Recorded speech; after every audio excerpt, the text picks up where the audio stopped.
घरातील सर्व सदस्य कामाला गेले होते। यावेळी घरी बहीण आणि भाऊच होते। यातच भाऊ घराबाहेर गेल्याने तरुणी घरी एकटीच होती। त्यामुळे ती घराचा दरवाजा बंद करण्यासाठी गेली असता तिच्यासोबत दुर्दैवी घटना घडली। धनश्री साईनाथ राठोड, वय वर्ष 17, ही तरुणी चाळीसगाव तालुक्यातील हातले तांडा येथे राहत होती। धनश्रीचे वडील साईनाथ काशीनाथ राठोड हे हातमजुरी करून परिवाराचा उदरनिर्वाह करतात। तिला 2 भाऊ आहेत। दरम्यान 25 जूनला सकाळी कुटुंबातील सर्व सदस्य नेहमीप्रमाणे कामावर निघून गेले। यावेळी धनश्री आणि तिचा भाऊ असे दोघेजण घरी होते। थोड्या वेळाने तिचा भाऊ देखील घराबाहेर गेला असता धनश्री दरवाजाला कडी लावायला गेली।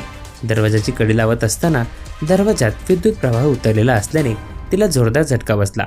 यात धनश्री दूरवर फेकली गेली। दरम्यान मीटरची वायर कट झाल्यामुळे हा विद्युत प्रवाह उतरला होता अशी माहिती नातेवाईकांकडून मिळाली आहे।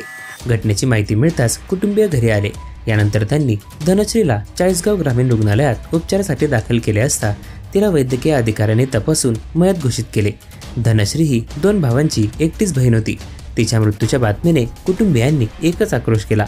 हातमजुरी करणाऱ्या कुटुंबावर कोसळलेल्या दुःखद घटनेमुळे हातले तांडा गावावर शोककळा पसरली आहे। घटनेप्रकरणी चाळीसगाव ग्रामीण पोलीस स्टेशनला अकस्मात मृत्यूची नोंद करण्यात आली आहे।